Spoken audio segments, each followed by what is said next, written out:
Welcome back to breaking good channel. இந்த video என்ன update பார்க்க போறோம்னா, நம்ம சிவகார்த்திகேயன் நடித்த படத்தோட அப்டேட் கொடுத்துட்டாங்கன்னு சொல்லாங்க. அதாவது பராசக்தி படத்தோட அப்டேட் கொடுத்துருக்காங்க. சுதா கொங்கரா டைரக்ஷனில் இந்த படம் உருவாயிருக்குது. அதே மாதிரி இந்த படத்தில் சிவகார்த்திகேயன் சார் ஹீரோவை நடிச்சிருக்காங்க. ஹீரோயினா நம்ம ஸ்ரீலீலா மேம் பண்ணியிருக்காங்க. அதே மாதிரி நம்ம ரவி மோகன் அவங்க இருக்காங்க, அதர்வா இருக்காங்க. அது மாதிரி படத்தில் ஏகப்பட்டவர் நடிச்சிருக்காங்க. இந்த கான்செப்ட் வைஸ் பார்த்தீங்கன்னா ஸ்டூடெண்ட்ஸ் வந்து நம்ம டீச்சர் கை வைக்கக்கூடாதுன்னு மாதிரி தான் கான்செப்டில் எடுத்திருக்காங்க.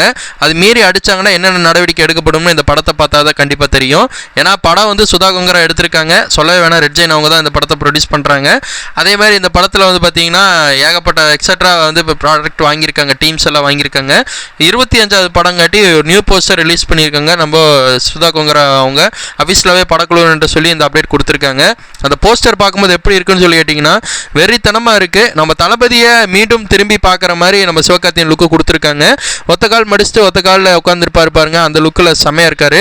இது வந்து நம்ம விஜய் சார் படத்தில் வந்து பார்த்திங்கன்னா நம்ம இந்த படம் சொல்ல கில்லி படத்தில் வரும்னு நினைக்கிறேன். கில்லி படத்தில் லுக்கு நம்ம சிவகார்த்திகேயன் அவங்களுக்கு கொடுத்துருப்பாங்க போல்.